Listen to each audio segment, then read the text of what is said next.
அனைவருக்கும் வணக்கம். இன்னைக்கு நம்ம பார்க்கக்கூடிய கரண்ட் அஃபேர்ஸ் டாபிக் என்ன அப்படின்னு பார்க்கும்பொழுது ஹீட் வேவ்ஸ். அதாவது நாடு முழுக்க இன்னைக்கு இருக்கக்கூடிய ஒரு பிரதான பிரச்சனையாகவே இந்த ஹீட் வேவ்ஸ் இருக்கு அப்படின்றது பார்த்து கொண்டு இருக்கிறோம். நம்ம சென்னையிலேருந்து நம்ம இந்த வீடியோ ரெக்கார்ட் பண்ணிக்கிட்டு இருக்கோம். சென்னையிலே நீங்கள் இந்த வெயிலினுடைய தாக்கம் இல்லை இந்த ஹீட்னுடைய தாக்கம் என்னவா இருந்து கொண்டிருக்கும் அப்படின்றது மக்கள் அனைவருக்கும் அது நன்றாகவே புரியும். ஸோ என்ன இந்த ஹீட் வேவ்ஸ்னால் என்ன, எப்படி இது ஒரு சராசரி வாழ்க்கை, அதாவது சராசரி வாழ்க்கையில் ஒரு என்னென்ன பாதிப்பை ஏற்படுத்துகிறது, ஒரு தனி மனிதனுக்கு அதனால வரக்கூடிய பிரச்சனைகள் என்ன, நமக்கு எக்ஸாம் பாயிண்ட் ஆஃப் வியூல இருந்து என்னென்ன தெரிஞ்சுக்கணும் அப்படின்றதெல்லாம் நம்ம பார்க்கலாம். ஸோ என்ன நியூஸ்ல வந்திருக்கு அப்படின்றத பார்ப்போம். ஸோ கிட்டத்தட்ட 90% ஆஃப் தி இந்தியா அப்படின்னு பார்க்கும்போது அந்த ஹீட் வேவ்ஸ்க்கு அந்த அந்த தாக்கத்தில் பாதிக்கப்பட்டு இருக்கு அப்படின்றத நம்ம பார்த்து கொண்டிருக்கிறோம். குறிப்பா எந்தெந்த பகுதி அப்படின்னு பார்க்கும்பொழுது பார்த்தீங்கன்னா இந்த ஈஸ்டர்ன், அதாவது எப்படி சொல்றது, இந்த ஈஸ்டர்ன் சைட் ஆஃப் இந்தியா அப்படின்றத வெஸ்ட் பெங்கால், பீகார், இப்போ உங்களுக்கு பார்த்தீங்கன்னா வெஸ்ட் பெங்கால், பீகார், இப்போ உத்தரப்பிரதேஷ், டு அன் எக்ஸ்டென்ட் பார்த்தீங்கன்னா ஒடிஷா, சிக்கிம் பார்த்தீங்கன்னா, ஸோ இங்கே தான் பார்த்தீங்கன்னா இந்த மேக்ஸிமம் மெர்க்குரி அதனுடைய தாக்கம் அதிகமாகவே இருந்து கொண்டிருக்கிறது அப்படின்றதான் பார்த்துக்கிட்டு இருக்கோம். பை டிஃபால்ட்டாக பார்த்தீங்கன்னா ஒரு குஜராத்தோ ஒரு ராஜஸ்தானோ இந்த சமயத்தில் பார்த்தீங்கன்னா ஒரு 40-45 டிகிரி செல்சியஸ் இருந்து கொண்டே இருக்கும். உங்களுக்கு ராஜஸ்தான் எப்போவுமே அந்த ஹீட் தாக்கம் அதிகமாக இருந்துட்டு இருக்கும். நீங்கள் இந்த டைமில் குஜராத் போனீங்கனாலே அதனுடைய தாக்கம் எப்போவுமே ஒரு 40-39லேருந்து 42 பை வேரியிங் இருந்து கொண்டிருக்கும் அப்படின்றத நம்ம பார்த்து கொண்டிருக்கிறோம். ஆனால் ஏன் இந்த ஹீட் வேவ்ஸ் இப்போ இப்படி தாக்கிக்கிட்டு இருக்கு அப்படின்றதையும் நம்ம புரிஞ்சுக்கணும். ஸோ இந்த ஒரு பிரயாக்ராஜா இருக்கட்டும், இல்லை பார்த்தீங்கன்னா ஒரு பாட்னாவா இருக்கட்டும், இங்கெல்லாம் குறைஞ்சது 42லேருந்து 46 டிகிரி செல்சியஸ் வரைக்கும் சராசரி டெம்பரேச்சர் இருந்து கொண்டிருக்கிறது அப்படின்பதை நாம் புரிந்து கொள்ள வேண்டும். இதை தாண்டி ஒரு ஹீட் வேவ்ஸ்க்கு உண்டான ஒரு டெஃபினிஷன் ஃபர்ஸ்ட் என்ன அப்படின்றத பார்த்துட்டு திருப்பி இந்த நியூஸ்க்கு வரலாம். ஸோ ஒரு ஹீட் வேவ்னா என்ன அப்படின்றத நம்ம புரிஞ்சுக்கணும். ஒரு ஹீட் வேவ் அப்படின்றது நார்மல் டெம்பரேச்சரை விட அன்யூஷுவலா ஒரு டெம்பரேச்சர் அதிகமா வர்றது. ஒரு நாளைக்கு இப்போ ஃபார் எக்ஸாம்பிள் சென்னையில நமக்கு ஒரு 35 டிகிரி செல்சியஸ் சராசரியா இருந்து கொண்டே இருக்கிறது. 38 டிகிரி செல்சியஸ் போகிறது, இல்லை ஒரு 39 டிகிரி செல்சியஸ் போகிறது, இல்லை அதையும் தாண்டி ஒரு 40-41 டிகிரி செல்சியஸ் போகிறது அப்படின்னும் போது அது சராசரி இருக்கிற டெம்பரேச்சரை விட அதிகமாக காணப்படுற விஷயமாகவே கருதப்படுகிறது. அதுதான் ஹீட் வேவ்ஸ் அப்படின்ற மாதிரி நம்ம சொல்லிக்கிட்டு இருக்கோம். சரி, இப்போ இதுக்கு ஜென்ரலா பார்த்தீங்கன்னா உலகளாவிய இருக்கக்கூடிய ஹீட்ஸ்க்கு பார்த்தீங்கன்னா ஹீட் வேவ்ஸ்க்கு ஒரு டெஃபினேஷன் இது வரைக்கும் இருந்தது கிடையாது. ஆனால் நாமளே இது ஹீட் அதிகமாகும் போது இதை ஹீட் வேவ்ஸ் அப்படின்னு சொல்லிட்டு இந்தியன் மெட்ரோலாஜிக்கல் டிபார்ட்மெண்ட்டாக இருக்கட்டும் எல்லாருமே இது அப்படி வகுத்திருக்கிறாங்க அப்படின்றத நம்ம பார்த்துக்கிட்டு இருக்கிறோம். ஸோ ஒரு டெம்பரேச்சர், அதாவது இப்போ ஃபார் எக்ஸாம்பிள் 35 டிகிரி இருக்கக்கூடிய இடத்துல 39 இல்லை 40 போகுது அப்படின்னும் போது அங்கே ஹீட் வேவ்ஸ் சராசரியாகவே அதிகமாகுது. ஹீட் வேவ்ஸ் அப்படின்றது காணப்படுகிறது அப்படின்றத நம்ம பார்த்துக்கிட்டு இருக்கோம். ஓகே, இது எந்த டைம்ல வருது அப்படின்றத நம்ம பார்க்கணும். மார்ச்ல இருந்து ஜூன் வரைக்கும் அப்படின்றதா.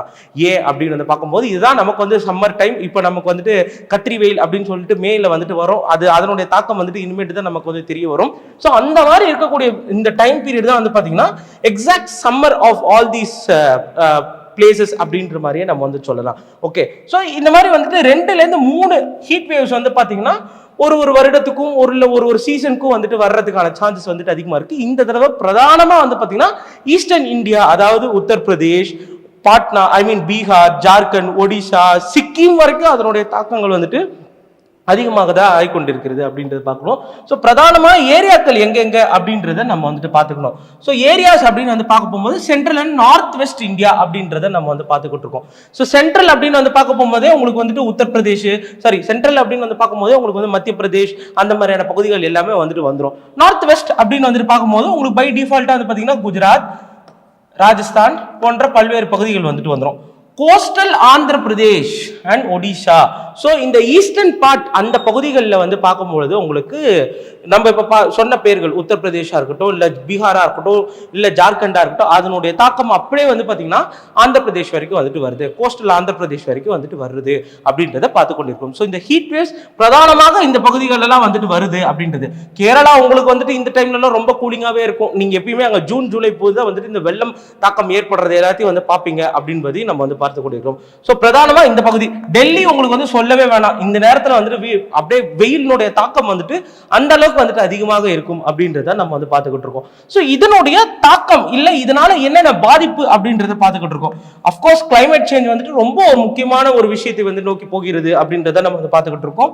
குளோபல் வார்மிங் உங்களுக்கு வந்துட்டு பை டிஃபால்ட்டா வந்து பார்த்தீங்கன்னா வெப்பநிலை அதிகமாகும் போது குளோபல் வார்மிங் வந்துட்டு அதிகமாகுது அப்படின்றத நம்ம வந்து பார்த்துக்கிட்டு இருக்கோம். சரி, இதனால என்னென்ன பிரச்சனைகள் வந்துட்டு வரும் அப்படின்றதையும் நம்ம வந்து பார்க்கலாம். Okay, heat index. ஸோ இது வந்து எப்படின்னா அந்தந்த இடத்துக்கு இருக்கக்கூடிய டெம்பரேச்சர் என்னென்ன கலர்ல இருக்குன்றத பேஸ் பண்ணி இருக்கும். ஸோ நம்ம இந்த படங்கள் எல்லாம் வந்து பார்த்துருப்போம், எப்படி அந்த மேப் போட்டு இந்த ஹீட் இப்படி இந்த இடத்துல இருக்கு, அந்த அந்த இடத்துல வந்து பார்த்தீங்கன்னா ஒரு வெப்பம் அதிகமாக இருக்கிற மாதிரி வந்து காட்டுறது. ஸோ அதை எல்லாத்தையுமே வந்து பார்த்தீங்கன்னா ஈஸ்டர்ன் இந்தியாவில் வந்து பார்த்தீங்கன்னா இந்த ஹீட் இண்டெக்ஸ் வந்துட்டு அதிகமாக இருக்கிற மாதிரி இப்போ நமக்கு வந்து தெரிஞ்சிருக்கு. ஸோ அங்கே வந்து பார்த்தீங்கன்னா temperature is likely to go up அப்படின்றத நம்ம வந்து பார்த்துக்கிட்டு இருக்கோம். பை டிஃபால்ட்டாக உங்களுக்கு வந்து நார்த் வெஸ்டர்ன் பகுதியிலலாம் எப்பயுமே வந்து பார்த்தீங்கன்னா இந்த காலகட்டத்தில் வெயில் அதிகமாகவே இருக்கும். இந்த தடவை பிரதானமாக நார்த் ஈஸ்ட், அதாவது ஈஸ்டர்ன் பார்ட்லேருந்து நார்த் ஈஸ்ட் வரைக்கும் உங்களுக்கு வெயில் வந்துட்டு அதிகமாகவே இருக்கு அப்படின்றத பார்த்துக்கிட்டு இருக்கோம்.